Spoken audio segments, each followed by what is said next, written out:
બુદ્ધિ ચિંતન અંતઃકરણ ઓમાય તો એક કયા ગાફાજી હોય ને તો આ સંતોનો જે શબ્દ છે ને કોદારો પકડાય નહીં.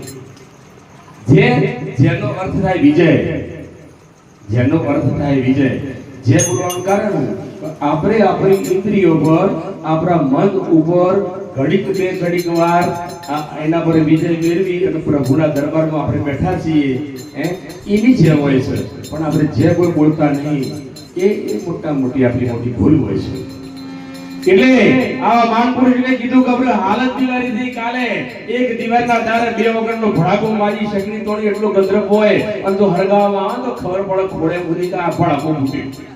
એક બે વગરનો ભડાકો શકની જેટલો ગંધર્વ હોય અને એટલો ભડાકો તો અવાજ કરતો હોય તો આ 5 ફૂટના ભડાકા ભરા ગણી 5 ફૂટના ભડાકા આનો શું સળિયો થઈ જાય છે. એટલે વાળા સંતોએ કીધું કે એક માત્ર જે બોલવાથી 50% પાપ આપણા શરીરમાંથી ખલાસ થઈ જાય છે. ઘડીકવાર માટે આ કાયમ માટે નહીં, કાયમ માટે નહીં, એ ઘડીકવાર માટે, એ ઘડીકવાર પાપ આપણામાંથી ખાઈ જાય એક જે બોલવાથી. કાક આપણે ખેતર મજા હોય અને બરાબર શકલો બાજરીમાં પડ્યો હોય અને જો ડબ્બો ખખડામાં આવે તો ઘડીવાર ઉડી જાય. ઘેરા એકમાં ચાલુ થઈ જાય ઘડીવાર ડબ્બો ખખડાવે એની શકલો ઉડી જાય.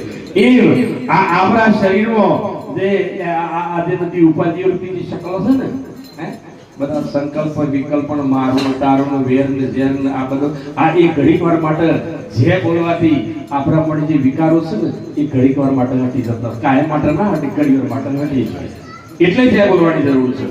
એટલે મહાપુરુષે કીધું કે એક ઘડીકવાર માટે તો કદાચ જે બોલવાથી ઘડીકવાર માટે જો કદાચ આપણને થોડી મળતું પાપ હટી જતું હોય તો એ પાપ તો જઈને હોર. એટલે મારા મહાપુરુષે કીધું કે એ જે પાપ છે ને એ જે ના બોલે ને એના મોઢામાં લઈને આવે બોલો કૃષ્ણ કનૈયા. હા કારણ કે ના બોલે તો દશા.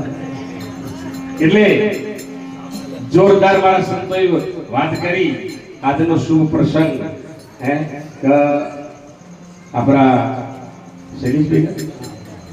શૈલેષભાઈ એમની ઓછી ઉંમરમાં એમને વિદાય લીધી છે.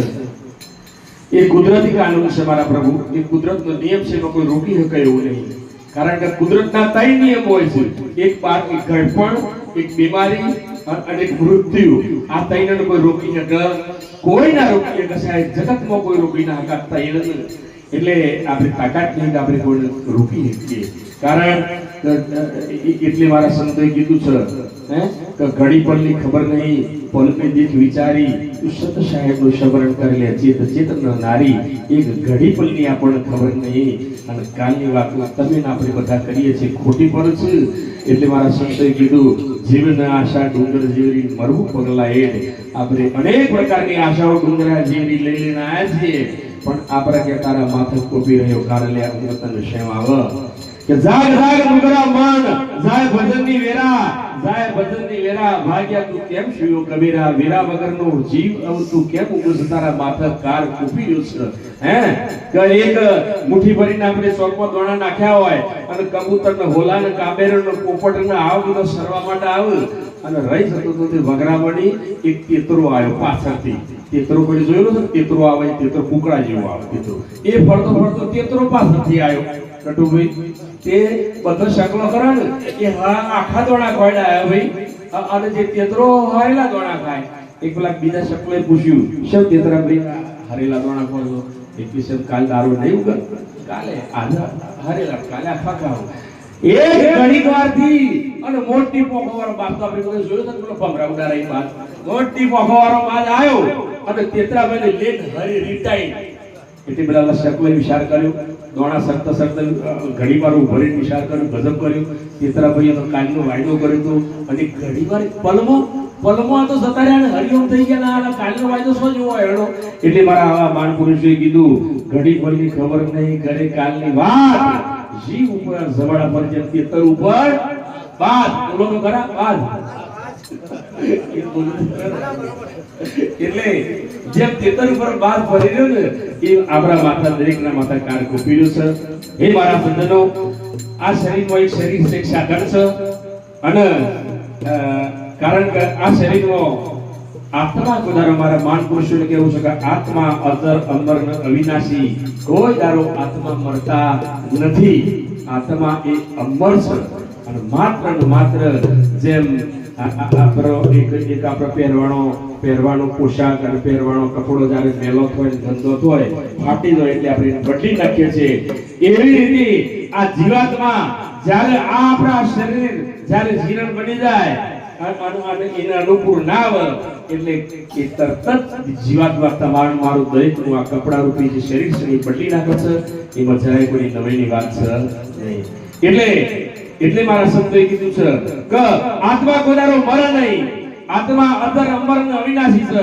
આ ગોરો ફૂટી જાય પણ ગોરો ફૂટે પણ જો બોલો વાયર લગતું છે ને જેમ જણાઈ અડાય ના હો કે કરંટ તો હોય, કરંટ છે જતો બોલા કૃષ્ણ કનૈયા. કરંટ કોદારો મરે નહીં, કરંટ સોય આવા નહીં જાય નહીં, ગોરો જ ખાલી ફૂટી ગયો છે, કરંટ તેનો ત્યો છે.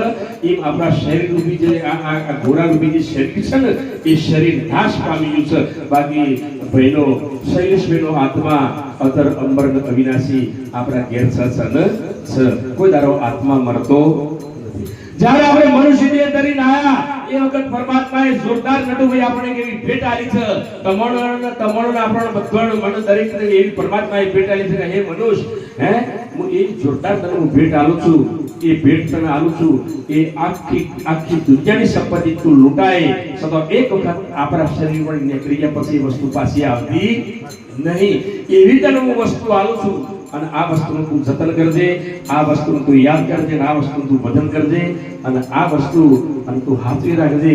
પણ તબેન આપણે બધા આપણા નાકોમાં જે શ્વાસ હરારાટ આવાસને જાય છે એ 12 કલાકના 24 કલાકના 21,600 શ્વાસ જેના ચાલે છે એ કોઈને રાતમાં ઊંઘમાં જતા રહે છે અને મારા જીવન દાડામાં તારું ને મારું આખું પાછું વેર જેલમાં જતા રહે છે. ઓની કોઈ દાડો કિંમત કરી આપણા ઘેર મહેમાન આવે એટલે આવતાનું સ્વાગત કરાય. મહેમાન સોફા જાય એટલે ખાટલા ને ગાહિયા તકિયા વિસાવડા હોય. જ્યારે આપણા ઘેર પધારે ને એ વખત શેર પલંગ ને શીરખો દાંતર ને દહીં એ બધું મોણ અવતારમાં બીજા અવતારમાં નહીં. એટલે જ્યારે આપણા ને કહેતા કે રમતા જોગી આયા નગરમાં કાયા નગરીમાં અલખ જગાયા, જ્યારે આપણે મનુષ્ય દેહ ધરીને આયા ને એ વખત આપણી આ કાયા નગરીમાં રમતો જોગી આઈના કાયા નગરીમાં અલખ જગાયો છે. એટલે ચેતન આત્મા કહેવામાં આવ્યો છે. એ ચેતન આત્મા આપણો જે શ્વાસ આવે છે ને જાય છે એ જ્યારે આપણા શરીરમાં આવે છે એ વખત કોઈને ઢોલ ને નગારો ને શણગાર ને ઢોલો ને કોઈને વગાડ્યો નહીં, કોઈને પાઠ ને પૂજા ને પ્રભાવ કોઈને કર્યા નહીં. અને જ્યારે નીકળી જાય છે ને એ વખત કોઈ બારમાં કરે છે, કોઈ લાકડીઓ હોય, કોઈ પૂજા ને કોઈ પાઠ ને કોઈ પ્રભાવ ને કોઈ ઢોલ ને કોઈ નગારો ને હા તમે જો તો કોઈ ખેલ જ્યાં પછી અને મહેમાન જ્યાં પછી સ્વાગત થાય આવાનું સ્વાગત થાય. બોલો કૃષ્ણ કનૈયા. એટલે આપણા શરીરમાં પરમાત્મા પધારેલા છે. મારા પ્રભુને ઓળખી લેજો અને ઓની જો કદાચ ઓળખ કરવી હોય ને કે આ શ્વાસની કેટલી કિંમત છે, આપણો શ્વાસ આવસર જાય છે એની કિંમત જોડવી હોય ને જેને હા સરતો હોય ને એને જઈને પૂછાવજો કોનો સડા કદવની દાર એઠા ઉતરવાનું. જ્યારે હા સર ને નટુભાઈ એ વખત દવાખાનામાં જવાનું અને જ્યારે ડોક્ટર ઓક્સિજન સર આવે ને એ વખત ડબલું બે કરવા ડાકમાં એના માટે બે કરતા ખાલી શ્વાસ લેવા માટે ડબલું મૂકે છે. અને આ 70 વર્ષ સુધી હાલી દાઈશમાં યાદ આવે 70-80 વર્ષ સુધી હા લીધા અને ડાયાભાઈ આચાર્ય મારા ભવનગઢના અને જ્યારે એ ડબલું ડોક્ટર મૂકે એને ઓક્સિજન કહેવાય. અને જો કતી હા લીધો ને દર્દીને તો હગવાનો વાલો ને તમારો મહારાજને આ સજીવન થયા હા આવ્યો અલે એક આવો આ 80 વર્ષ સુધી હા પાણી જતા રહે એક આવો જીવનું કરી નાખવાના તો ડોક્ટર ડબલું કાઢે ગાડીઓ થઈ જાવ એક આવો હું કરવાના જીવી જો તો મોણનો ખેલ છે એવું તમારા સાથેનો.